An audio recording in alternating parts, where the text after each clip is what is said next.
Hello friends, and welcome to Lisa's Kitchen. Today we are going to be baking.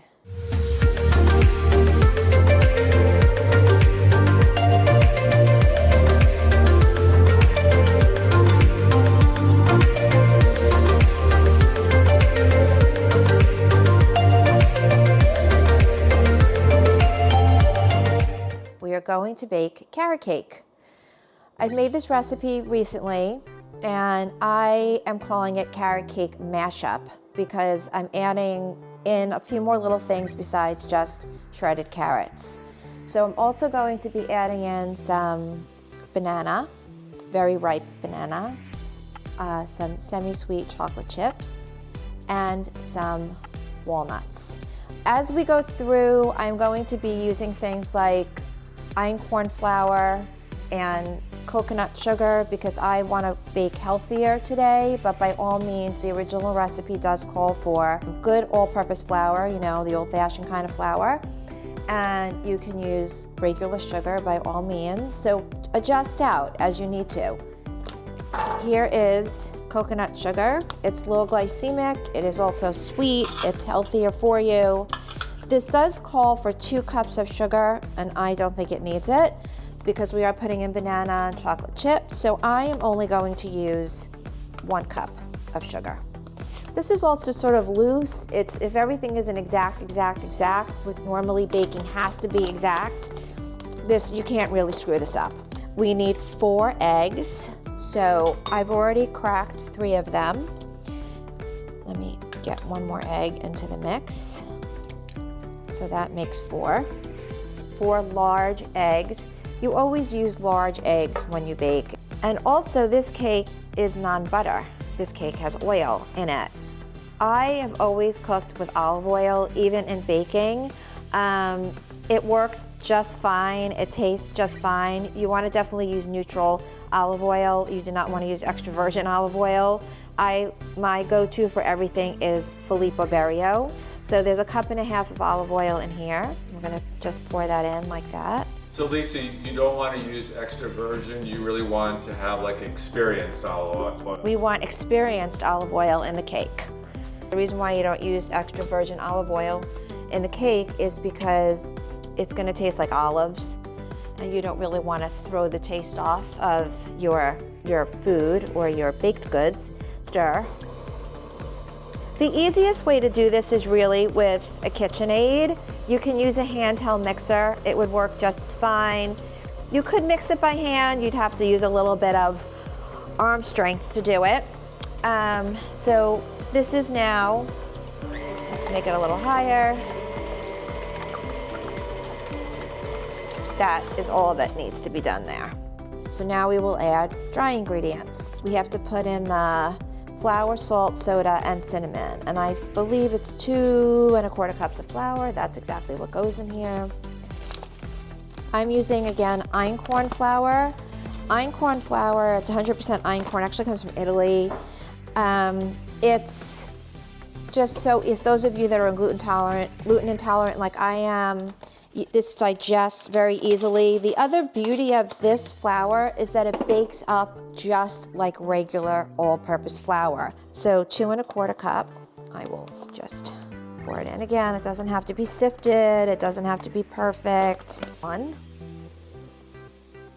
Let's do another one, we'll call it 2. I'm gonna eye 1/4 cup. I'm gonna say that's 1/4 cup. So 2¼ cups of flour. So I'm going to do 1 teaspoon and maybe just a little bit more salt. The baking soda will help it rise.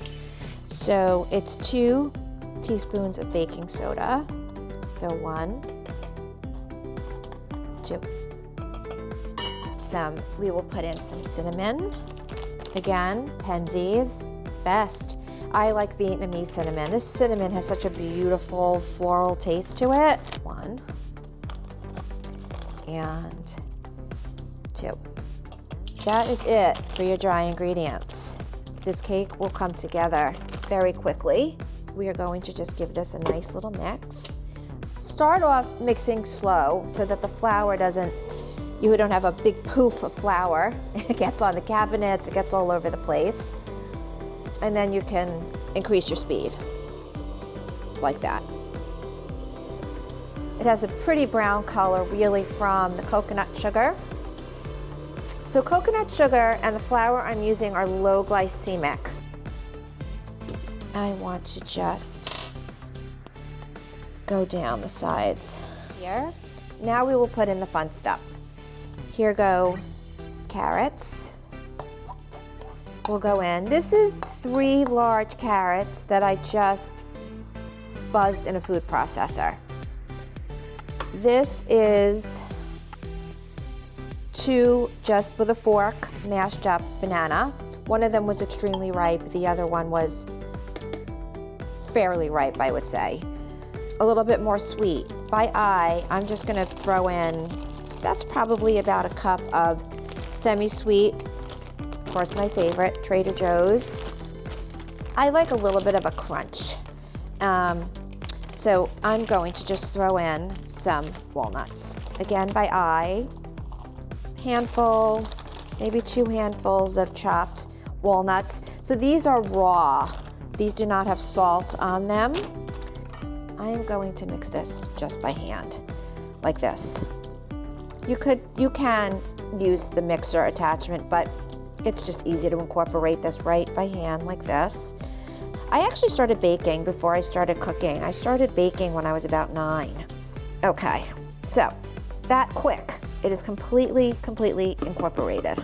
So that is what your finished batter looks like that. My assistant, please. Here you go. Thank you. There you go, Lisa. So you could use a springform pan. You can use 2 8-inch round cake pans. I'm using a rectangular cake pan. You can use a bundt pan. When I first started to make this cake, I used the bundt. The oven is preheated already to, I believe it's at 350. Yep, 350 degrees on bake. Cooks in 25 minutes. I am going to just simply pour this right in, just like that. It is incredibly moist. That's really from the olive oil. Get into all 4 sides of the pan, like that. And then you wanna just go like this, just in case there's some air bubbles in it. You wanna get the air bubbles out. It will go into the oven now. I'm gonna put it on that rack. Okay. Let's check now to see that the cake is done. It's been in 30 minutes. I'm pretty sure it's done. And the way that you tell if it's done is you grab a toothpick and you want to just put it in, and it should come out clean, just like that. Traditionally, carrot cake is made with a cream cheese frosting. So cream cheese frosting would be a packet of 8 ounces of Philadelphia cream cheese, softened, so you'd leave it out, 3-4 hours or even all day. And you would put in 1 cup of confectionery sugar, and you'd mix it up, and then you'd make a frosting. Your other option is to just do a plain confectionery sugar frosting, which would be a cup of confectionery sugar, a couple of tablespoons of milk, a little bit of vanilla, a little bit of lemon, a pinch of salt. You stir it all up and you can brush it on, and you'd have like a nice little icing. That makes more of an icing. Today I am going to just use just a little dusting of powdered sugar on the cake. I don't think it takes anything away from it. I think it's all about the cake, and the cake is really delicious. Artie, can you hand me a knife from that drawer, please? Better knife. Okay. See, that is flawless. Came out beautifully. It did not stick to the pan. We will just put on a little powdered sugar. You don't want a fork? You can eat. Oh, eat. Oh, wait, do I need a fork? Do I need a fork? No. No, I'm from New York. I don't need a fork. Okay, let me taste this, Lisa.